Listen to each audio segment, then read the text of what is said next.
કેમ શું થયું? કેમ મોઢું ચડાવીને બેઠી છે? એ જે થાય ને એ હું જોઈ લઈશ. તમે છે ને તમારો મહત્વનું વસ્તુ શું છે તમારો ફોન ઈ જોઈ લ્યો પહેલા. અરે શું થયું છે હવે કેને? શું થાય તમને ખબર છે કે આજે બપોરે જમાઈ મીરાને અહીંયા મૂકી ગયા છે તો ઘરમાં કેટલી બધી માથાકૂટ છે, પણ તમે તો કોઈ વસ્તુ સિરિયસ જ નથી લેતા. તમને તો બસ તમારું કામ કામ ને કામ. આખો દિવસ ઓફિસ હોય તો લેપટોપ અને ઘરે આવે તો ફોન. અને હા એ તો પહેલેથી આવી છે ને આ એકવાર આવી છે, 4-5 વાર આવી છે. બધું શાંત થઈ જાય, તું કે ચિંતા ના કર. તમને લાગે ચિંતા ન કરું. આ ઘરમાં રહે છે, મને મનમાં આવે એવું મારી હારે વર્તન કરે છે. આજે તો મને એમ કહી દીધું કે તું આ ઘરની કામવાળી છો. મારી કંઈક સહન કરવાની એક લિમિટ હોય કે નહીં? તું જો એની વાતનું બહુ ખોટું ના લગાડ. એનો તો સ્વભાવ જ આવો છે અને બધાને મમ્મીને પણ આવી રીતે કંઈક બોલી દે છે બધું. મમ્મીને બોલે છે મને ખબર છે, તમને પણ બોલી લે છે એ મને ખબર છે, પણ હું એમ કહું છું તમે એના ભાઈ છો, એને કંઈક બે શબ્દ પ્રેમથી સમજાવો અને આનો કંઈક રસ્તો કાઢો. આખી જિંદગી આમને કેવી રીતના હાલશે રવિ? હું એને સમજાવીશ અને કુમારને પણ ફોન કરી છું. પ્રોબ્લેમથી મૂકી ગયા હતા, હું હતો ઘરે, મને ખબર છે. તમારે પૂછાય નહીં, સીધા ઓફિસેથી આવીને ઘરે તમારે કામ ચાલુ થઈ જાય. આખો દી ઓફિસમાં લેપટોપમાં અને ઘરે આવીને ફોનમાં. મારે પીડીએફ મોકલવાની હતી, મારે ફાઇલ મોકલવાની હતી. આ તો હોય જ ને કામ. તમારે એક કામ હોય, અમારે 17 કામ હોય ગામમાં બારા. જો મારે છે ને 2-4 દિવસ પછી મારી મમ્મીના ઘરે જવું છે. એ પહેલા મીરાબેનનો રસ્તો તમે કંઈક કરી નાખજો. મને ન કરી શાંતિથી છે ને ક્યાંય નહીં જવા દે. તારે જવું હોય ને તું કાલે વહી જા. મીરાબેન છે ને 2 દિવસ રોકાય ને એટલે એનું બધું શાંત થઈ જાય. તારે જવું હોય તો તું વહી જા, તો ઉપાધિ ના કર બીજી. કોઈને કઈ કહેવા જેવું જ નથી આ ઘરમાં. કઈ કહે તો કે તું વહી જા, એ હું વહી જઈશ. આ સારું વહી જાય બીજું શું? 2-3 દિવસ રાહ જોઉં. મારે તો કંઈક કરવું જ જોશે. મીરા મારો તો કંઈ ઘર સંસાર બગાડાશે નહીં. ઓફિસે જાઉં તો ત્યાં માથાકૂટ, ઘેરે આવી તો અહીંયા માથાકૂટ. એનું કંઈક તો સોલ્યુશન લાવવું જ જોશે મારે.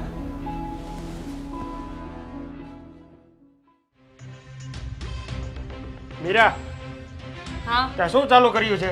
શેનું? 3-4 દિવસ ત્યાં તું આવી છો. હા તો પેલા ત્યાં જીજુ સાથે બેઠી, હવે તારી ભાભી સાથે બેઠી, મમ્મી સાથે બેઠશો. આ શું છે બધું? પણ તું ધીરેથી બોલ ને, મને સંભળાય છે. મારા કાનપુરમાં હડતાલ નથી, સમજો ને. તને ધીરે કીધા જેવું જ નથી. એમ તો શું છે હવે બોલ. આ શું તે માથાકૂટ આદરી છે બધી ઘરમાં? મેં માથાકૂટ નથી આદરી, સમજી ગયો ને. અત્યારે શાંતિથી ઊભી છો તો તું શું કામ મારી પાસે આવીને ઝઘડો કરે છે? તું છે ને શાંતિ રાખજે. જેની સાથે આપણે જિંદગી કાઢવાની હોય ને એની સાથે શાંતિથી રહેવાય. પછી બધા મને કહે છે. કુમારનો પણ ફોન આવે મારા પાસે શું ફોન આવ્યો તને? કે આમ કરે છે ને તેમ કરે છે ને તારી બેન. બધું મારે સાંભળવાનું? તો તારે કહી દેવું જોઈએ ને કે તારો બે માણસનો પ્રશ્ન છે, હું શું કરું? અને હા, આ તમારા બે માણાનો પ્રશ્ન નથી. પપ્પા નથી ને તો અત્યારે બધા મને જ ફોન કરે અને મારે પણ કુટુંબમાં જવાબ દેવા પડે બધા. અને તું આ 3-4 વાર ઘરે આવી, એકવાર નથી આવી. બસ હવે બોલી લીધું ને, મેં સાંભળી લીધું. દુઃખ હોય તો ક્યાં જાય? અહીંયા ઘરે જવું ને. અને હા, તારે દુઃખ આવતું નથી. તું જાતે કરીને આમંત્રણ આપે છે દુઃખને. તું જાતે કરીને ઊભા કરે છે દુઃખ. સાંભળી લીધું મેં બધું. હવે શું છે? આખું ઘર મને જ બોલ બોલ કરો છો. એક હાથે તાલી નથી વાગતી. તારા બનેવી હાથ ઉપાડ્યો ત્યારે તમને કોઈને ના દેખાયું? તારે ભૂલ હોય ને તો જ હાથ ઉપાડે, એમનું કોઈ હાથ ના ઉપાડે. એ સારું, મારી ભૂલ છે તો શું છે? હવે શું કરીશ? તું પણ હાથ ઉપાડીશ તો ઉપાડી લે. અને હા, તો તારી ભૂલ સુધારવાની કોશિશ તો કર. હું તારો ભાઈ છું, તું મારી સામે પણ રાડું મંડીશો નાખવા. તો શું છે? ભાઈ છો ને તો ભાઈ બનીને રે. કરતારા બનાવીને ફોન અને કેને શું કામ હાથ ઉપાડ્યું એમ? આખું ઘર મને જ સલાહ આપો છો. અને છે ને શાંતિથી અહીંયા ઊભી હતી તો તને સહન ન થયું ને તો અહીંયા આવી ગયો ઝઘડો કરવા માટે. ઝઘડો કરવા નથી આવ્યો, તને સમજાવવા માટે આવ્યો છું કે તું સમજ, આ બધું સારું નથી. સમજી ગઈ. તે કીધું ને બધું સમજી ગઈ. હવે જાને અહીંયાથી શાંતિથી ઊભા દે ને ભાઈ મને. તો હવે તું સમજી ગઈ ને તો બીજી વાર આવું કોઈ બાંધીશ નહીં ને, મને પ્રોમિસ આપ. તારું કામ કરને જાને તું અહીંયાથી. તારે યાર છે ને માથાકૂટ કરવી જ નકામી છે. તો શું કામ કરો છો? કઈ કઈને થાકી ગઈ કે મારી સાથે માથાકૂટ ન કરો, પણ બસ બધાને મારી જ સાડી કરવી છે.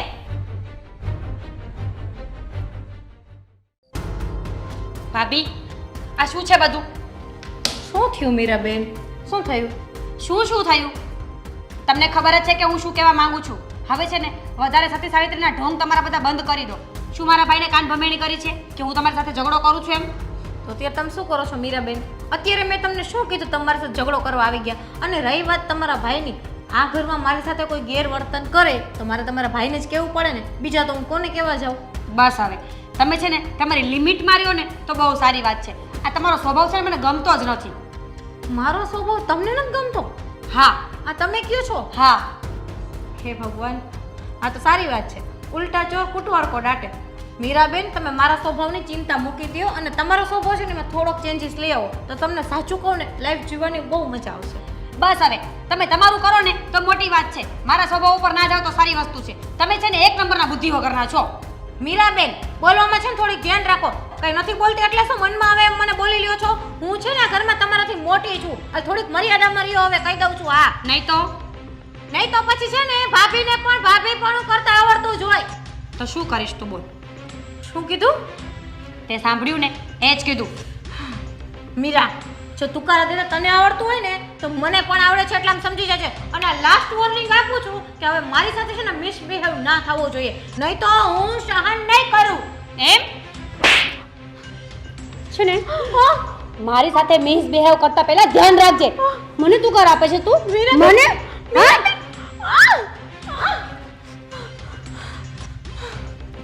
મીરાબેન, શું થઈ ગયું છે તમને?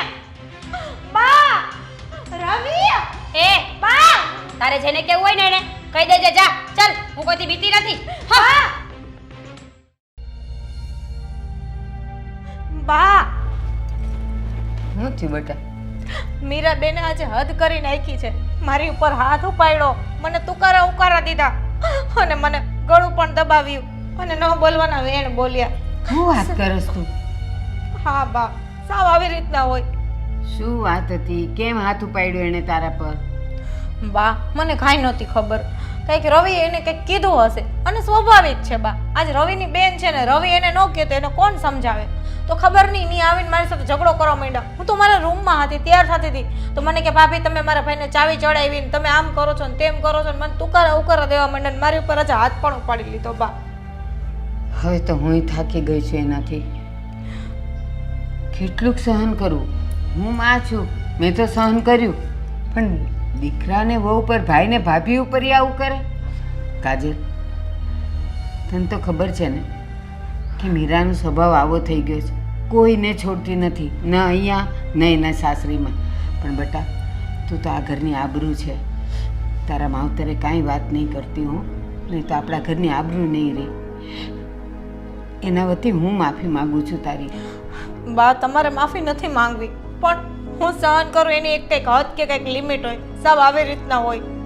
મને ખબર છે વારંવાર મીરાબેન મારી સાથે આવું ગેરવર્તન કરે છે, છતાં પણ મેં મારા ફેમિલીમાં હજી સુધી કોઈને નથી કીધું અને એ ચિંતા તમે ન કરો બા, હું કોઈને નહીં કહું. કહેતી પણ નહીં બેટા. અને આજે છે ને હું મારા ભાઈને બોલાવી લઉં, એની સાથે બધી વાત કરી, મીરાને સમજાવી અને એને આપણે સાસરે મૂકી આવીએ સાંજે. આજે એનો ફેસલો આપણે કરી જ દઈએ. મને બેટા? ભલે બા. મનમાં નહીં લાવતી. મારો ભાઈ આવશે ને, મીરા એના બે શબ્દ સાંભળે છે તો એને સમજાવશે, જમાઈને સમજાવશે અને બધું થાળે પડી જશે. ઘીના ઠામમાં ઘી પડી રહેશે. હો ને બા? મામા સમજાવશે, સમાધાન કરીને મીરાબેનને પાછા મૂકી આવશું. પણ આ તો વારંવાર થાય છે. આનો કંઈક સારો રસ્તો કાઢવો જ પડશે. મીરાબેનનો મગજ અને સ્વભાવ જો આને હા રહેશે તો આગળ જિંદગી કેમ હાલશે? બેટા, તું એટલું બધું નહીં વિચાર. મારો ભાઈ છે ને એ કંઈક તો સમાધાન કાઢશે જ. પણ એક કામ કર, અત્યારે બધી વાત છોડ, પહેલાં હું મારા ભાઈને ફોન કરું. એ જો ક્યાંય બહાર નહીં ગયો હોય ને તો અહીંયા ચોક્કસ આવશે. હો ને? હમણાં બપોરે જઈને ફોન કરું છું એને. હા. હા, જમા દીકરો, તારું જે કામ હોય એ પતાવ.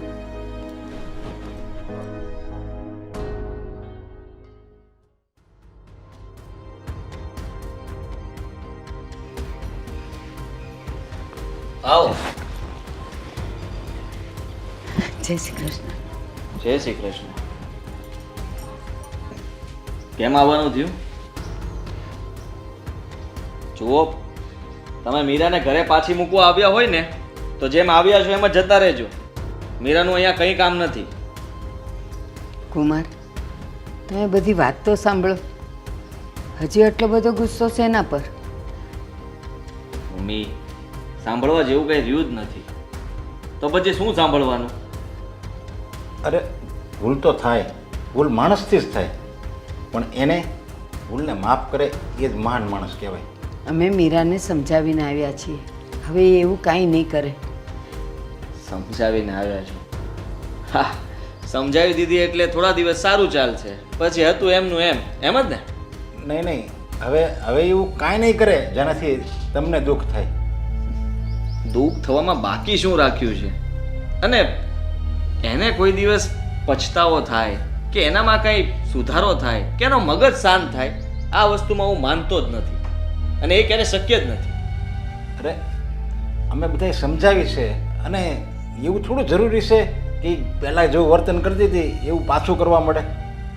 સુધરે તો ખરું ને માણાને, એને ખબર પડશે. હવે એને જ્ઞાન આવી ગયું, ભાન આવી ગયું છે એને. પણ એમ નહીં, તમે બધા શું માન્યું છે? એને એની ભૂલ કોઈ દેખાડશે નહીં કે એણે મારી ઉપર હાથ ઉપાડ્યો તો એમ? લો અરે સાંભળો, અરે પણ એ એની ભૂલ હતી, અને એની બદલે અમે બધાએ માફી માંગીએ છીએ. તમારે કોઈને માફી માંગવાની જરૂર નથી. અને મેં એટલા દિવસથી એ જ રાહ જોતો હતો, અને પછી મેં અને મારા મમ્મીએ એવું ડિસિઝન લીધું છે કે હવે અમે છૂટું કરવા માંગીએ છીએ. ના કુમાર ના, આટલો મોટો નિર્ણય નહીં લ્યો. એ તો ઘર હોય ત્યાં ચાલ્યા કરે. અને મારી દીકરી સુધરી જ ગઈ છે. એ તો થોડો ગુસ્સો આવ્યો ને એટલે બોલી ગઈ.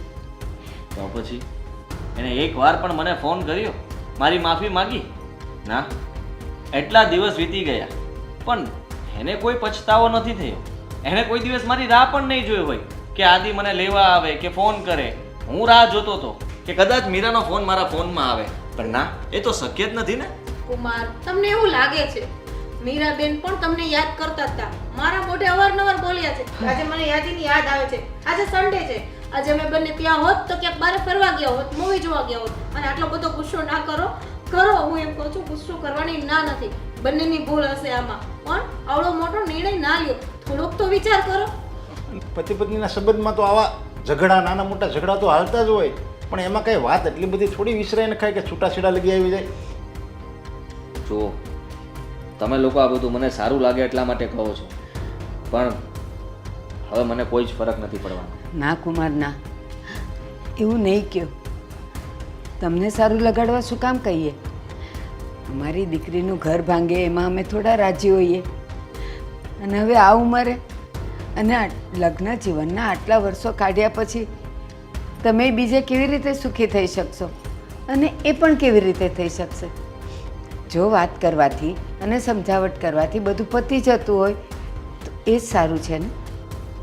મમ્મી, તું શું રોવે છે? કઈ વાતનું રોવું આવે છે તને? બરાબર જ તો કે છે ને, આમે અમારે બનવાનું તો છે ને આખી જિંદગીમાં. એની કરતાં બરાબર છે કે નોખા જ થઈ જઈએ. મારો સામાન પડ્યો છે ને એ પેક કરવા જાઉં છું. તમારો ફેસલો મને સંભળાવી દેજો. મીરાબેન, અરે, વાત તો પણ- સાંભળો. હા, નહીં સમજે મમ્મી. તમે રોવોમાં કંઈક રસ્તો નીકળી જશે. કુમાર, તમે તો સમજો. અરે એનું તો મગજ નાના બાળક જેવું છે, પણ તમારે તો સમજવું જોઈએ ને. હા, માનું છું તમને પણ ગુસ્સો છે, પણ થોડુંક લેટ ગો કરો અને આવડો મોટો નિર્ણય વિચાર્યા વગર ન લ્યો. વાત એટલી બધી વિસરી ગઈ છે ને આ મારી બેનના આંખમાંથી આહુડા જોઉં છું ને ત્યારે હવે મને મારી ભૂલનો પસ્તાવો થાય છે. તમારી ભૂલ? હા, તમે શું કહેવા માંગો છો? કંઈ સમજાય એમ કહો ને. જ્યારે એ મારી ઘરે રહેવા આવતી ને ત્યારે એ રમતી, મારો છોકરો અને અમારી ભાણકી બે એવા હળી મળીને રમતા. અને તમારી મામી તો બહુ રાજી થતા બેને જોઈને. પણ એકવાર એ પેલી નાની સાયકલ આવે ને એ લઈને આમ શીખતી હતી અને અચાનક સાયકલ સ્લીપ ખાઈ ગઈ અને એ પડી ગઈ ભાણકી, અને અહીંયા એના માથામાં વાગ્યું, થોડુંક લોહી નીકળ્યું અને હું અને તમારી મામી ગભરાઈ ગયા. પછી ત્યાં કે નાના ડૉક્ટર પાસે લઈ ગયા અને પાટાપિંડી કરાવ્યા, પણ તમારા મામી બી ગયા હતા. એ કે તમે તમારી બેનને નહીં કહેતા, જો એને કહો ને તો એ વધારે દુઃખી થાય અને બીજી વાર અહીંયા આવવા નહીં દે. અને કોઈ મોટા ડૉક્ટરને ત્યારે મેં બતાવ્યું નહીં. અમારે એમ કે સારું થઈ ગયું છે, પણ જ્યારે આ બધું એનું વર્તન હું જોઉં છું ને ત્યારે મને એ બધા દિવસો યાદ આવે છે. આનું મેન કારણ હું જ છું. જો મેં ત્યારે એને કોઈ સારા મોટા ડૉક્ટર પાસે બતાવ્યું હોત ને તો એને આવી દશા ન હોત. એટલે હું જમાઈ તમારા હાથ જોડું છું. એ રોગી છે, એને કોઈ મગજના ડૉક્ટર પાસે આપણે ઈલાજ કરીશું ને તો એ સારી થઈ જશે. હા કુમાર, તમે આવું વર્તન નહીં કરો એની સાથે. નવીન તો આ વાત સાંભળીને લાગે છે કે આપણે બધા આટલા દિવસથી એમ વિચારતા હતા કે મીરાબેનનું મગજ બહુ ગરમ છે અને એનું વર્તન સારું નથી, એનો સ્વભાવ ઉકળાટવાળો છે કે કોઈ પણનું સાંભળતા નથી. પણ આજે આ વાત સાંભળીને બહુ દુઃખ થયું કે એમાં એનો પણ વાંક નથી. નાનપણમાં થયેલી ભૂલ આવડું મોટું રૂપ લઈ લેશે આપણે પણ નહોતી ખબર. અને કુમાર, હવે તમને અમે લોકો હાથ જોડીને વિનંતી કરી છે કે સારા ડૉક્ટરને બતાવશું, અમે પણ તમારી સાથે રહેશું એમાં, પણ મીરાબેનને જાકારો ન દો, એમાં એનો કોઈ વાંક નથી. હા કુમાર, આપણે બધા મળીને મીરાનો ઈલાજ કરશું અને એને સારી કરી દેશું. બાકી મારી દીકરી ભોળી છે, એ અમારી સાથે પણ આવું કરી બેસે છે. એવું નથી કે તમારી સાથે કંઈ ગુસ્સો છે કે કંઈ છે. મારી સાથે, કાજલ સાથે, એના ભાઈ સાથે, બધા સાથે આવું કરે છે. હું હમણાં કંકોત્રી આપવા આવ્યો ત્યારે તમે જોયું ને એનું વર્તન, ફાવે એમ બોલતી હતી ત્યારે મને થોડો કણસાર તો આવ્યો જ કે નક્કી આ જે મેં ભૂલ કરી છે ને એના લીધે જ આ બોલે છે આવું, નહીંતર એ આવી નહોતી. એટલે હું હાથ જોડું છું, આપણે કોઈ એના મગજના ડૉક્ટરની તપાસ કરાવશું એટલે જેવી હતી એવી સારી થઈ જશે. સાચી વાત છે તમારી. એનો મગજ જ્યારે હોય ત્યારે ગરમ રહે છે. ઘણીવાર મને પણ વિચાર આવતો કે આવું તો કેવી રીતે શક્ય હોઈ શકે, પણ અમે આ વાત કર્યા પછી લાગે છે કે ખરેખર એને કંઈ પ્રોબ્લેમ છે, તો જ એ આવું કરતી હોય ને. મેં એને ડિવોર્સ આપવાનું કહ્યું છતાં પણ એ ગુસ્સામાં જ હતી, એને કોઈ જ ફરક નથી પડતો. હા, બાકી હું છૂટું કરવા તો માગતો જ નથી, અને હું મીરાને પ્રેમ કરું છું, હું એને કઈ રીતે મૂકી શકું. પણ મને એમ હતું કે કદાચ મારું આવા કહેવાથી એ ઢીલી પડશે, માફી માગશે, પણ એવું તો કંઈ ના થઈ. ઉલટાની કહે છે કે જે સામાન બાકી છે બધો ભરી લો. કંઈ નહીં, હવે મને લાગે છે કે એની સાથે આપણે જ પ્રેમથી રહેવું પડશે. આપણે પ્રેમથી રહીએ તો એ પ્રેમથી રહેવું અને દવા ચાલુ હશે એટલે 100% સારી થઈ જશે. હા, કેમ નહીં.